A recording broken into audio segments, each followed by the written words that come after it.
Hi, so in this video we are going to be focusing on an aspect of the living world, and we are going to today be focusing on deserts. So you may want to take notes as I talk through the desert. Now, a desert is an area that receives less than 250 millimeters of rainfall every single year. Now, rainfalls are found in bands between 15 and 35 degrees north and south of the equator. So the Tropic of Cancer and the Tropic of Capricorn passes through most of the world's hot desert regions. Now, to be even more specific, you might have to, in an exam, describe the location of the world's hot deserts. So you would give a general background. So you might want to say 15 to 35 degrees north and south, in between the bands of the Tropic of Cancer and Capricorn, but then you need to go into a bit more specific detail. So you could say that the Gobi Desert is in northern China. You could say that the Sahara is in northern Africa. Okay? So pause the video and have a go at answering that question. 3 marks. So the climate of the desert, okay, there is very little rainfall. So like we've already said, less than 250 millimeters of rain every year. So when it rains, it varies a lot. It might only rain once every 2 or 3 years, okay, which it could be a long time. It could be that it doesn't rain for 10 years. So in the Western Desert, we've seen that they've gone up to 10 years without rainfall. Now, the temperatures are also very extreme. Now, in the daytime, it's very, very hot. It can reach temperatures of 45 degrees. And at nighttime, it's very, very cold. It can reach to as low as 5 degrees. Now, this is because there isn't any cloud cover. Now, the climate is created by the global atmospheric circulation system, okay? And at these latitudes, air that has risen at the equator descends, forming a persistent belt of high pressure. Now, this explains why the lack of cloud and rain and high temperatures during the day, and then the lack of the cloud cover causes low temperatures at night. So we've got a nice climate graph there showing the average temperature and the rainfall. Remember that the temperature is the line and the rainfall is the bar chart there. And then the diagram underneath is your atmospheric circulation system. So you can see between the tropics, okay, you have the area of high pressure. So you can see where the deserts are there, just above the tropics. The cool, dry air descends. You've got an area of persistent high pressure. So you've got a lack of clouds and therefore rain, which will bring high temperatures during the day and low temperatures on an evening. Now, the biodiversity in a desert, it's relatively low, especially when you compare that to somewhere like the tropical rainforests. Now, small areas or oases are areas that are temporary, have water. So that could be a pond, it could be a river.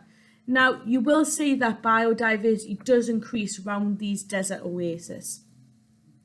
But because of the extreme temperatures and conditions, especially with rainfall, many species have had to adapt to the desert. An area with water tend to have the highest density of human populations. Humans do live in the desert, but they will be around these few and far between water sources. But because of the development there, this threatens biodiversity by increasing desertification. You also have the development around deserts, meaning that habitats are divided by roads or by housing estates, by industrial estates, and therefore animals have to navigate the roads or these housing estates, and they might not be able to find or have to travel large distances to find their food and water. Now, we refer to this as fragmentation. Global warming is generally making deserts hotter and drier, so this is forcing some species to move to other areas. Pressure from development and climate change mean that deserts contain many biodiversity hotspots, places where there are a high proportion of endemic species that are threatened with extinction. Now, you might want to pause the video and describe the main characteristics of a hot desert ecosystem. That would be worth 6 marks. So the soil. Now, the soil in the desert is very shallow. It's not very deep.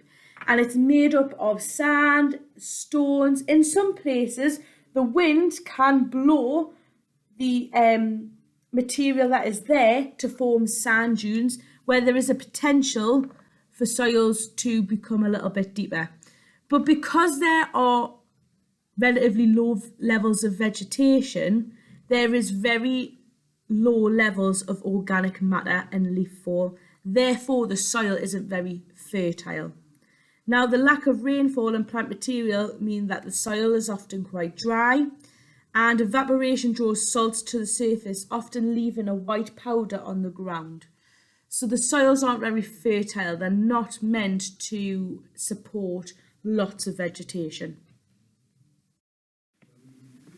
Okay, plants. So plants can grow in hot conditions with very little rainfall, but they have to adapt in order to survive in these hostile environments. So I've just got 4 examples of how plants might adapt in order to survive. So number 1, their roots are extremely long. They can be as long as 7 to 10 meters, and that is to reach the water supplies deep down through the soil into the ground. So they often also spread out very wide near the surface, so when it does rain, they can collect as much rainfall as possible. Now, many plants, such as cacti, are succulents, so they have large fleshy stems for storing water and thick waxy skin to reduce water loss. Now, some, especially the cacti, they have sharp spines and toxins, and that stops animals from stealing their water supply from their stems. Some plants might have small leaves or spines, and this gives them a low surface area, reducing transpiration. Remember, transpiration is the evaporation of water from a plant. And the seeds of some plants only germinate when it rains. So the plants grow, flower, release their seeds in just a few weeks, which makes sure they only grow when there's enough water to survive. So they will lie dormant on the ground until there's that rainfall, when they will then germinate. Okay, animals. So animals have found their own ways of surviving this hostile environment. Now, there are lots of animals in the desert. You've got lizards, snakes, insects, scorpions. The mammals tend to be quite small, and most birds leave the desert during the harshest conditions. But again, they have adapted, so I'll go through some more general ways. So number 1, being nocturnal means that animals move around at night and hunt at night and not in the day. So this means that they are hunting when temperatures are lowest. Desert animals often have long limbs or ears, providing a large surface area so they can lose that heat.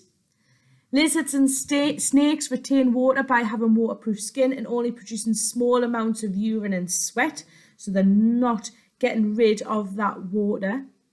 Some large animals store large amounts of fat, which they can break down into water when needed. So that, for example, the humps in the camel.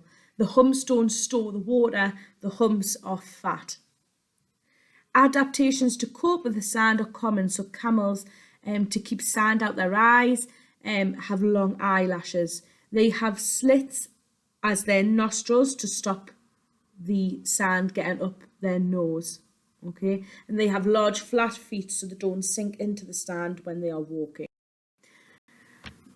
So, what is desertification? Now, when we look at deserts, this is one thing that we particularly focused on.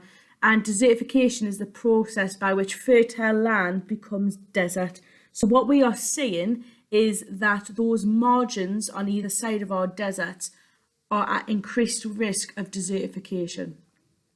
Now, a third of the world's land surface is currently at risk of desertification, and it's on that marginal land on either side of the desert. Now, desertification occurs when vegetation dies or is removed. The exposed soil is easily removed by wind or water, and there are no roots to hold the soil together. Nutrients is lost and the ground becomes sandy, dusty, stone, or even bare rock. So what are some of the causes of desertification?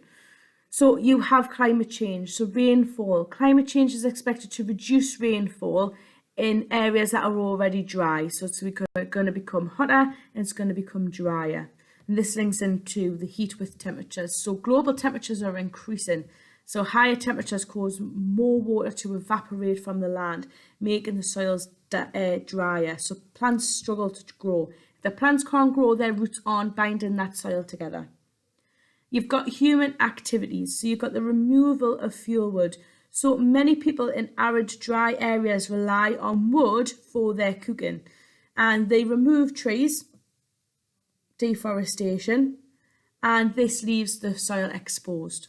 Overgrazing, too many cattle or sheep eat plants faster than they can regrow, so they trample the plants and erode the soil. You've got overcultivation. If crops are planted in the same area continually, all the nutrients in the soil is used up, so the plants can't be grown any longer. There's no plants, there's nothing to bind that soil together. And population growth. More people put more pressure on the land, leaving more deforestation, more overgrazing, and more overcultivation. Make sure that you can categorise these into human and physical in an exam. Okay, so here you might want to pause the video to have a go at this 9-mark question. To what extent is desertification on the edges of hot deserts an unavoidable consequence of human growth? The question is essentially asking you, is desertification only caused by population change? Then you might want to refer back to the previous slide and have a look at the human causes, but also the physical causes. Now, in a 9-mark question, you need to define. So you might want to define desertification. You then need to give me population change. You then need to give me some other human causes, but you also need to give me those physical causes. In your conclusion, okay, you should answer that question. What is your opinion? Strategies to manage desertification. So we've got water management. So growing crops that need little water. That can reduce the water use. Using drip irrigation on crops instead of surface irrigation means that the soil isn't eroded by lots of water all at once. You have tree planting, so afforestation. Trees can be planted to act as windbreaks, reducing wind erosion. They can also stabilise the sand and the soil below. You've got soil management, leaving areas of land to rest between grazing or planting them in order for them to recover their nutrients. Rotating your crops that take different nutrients from the soil prevents the same nutrients from continuously being removed. And then the last of all, you've got appropriate technology.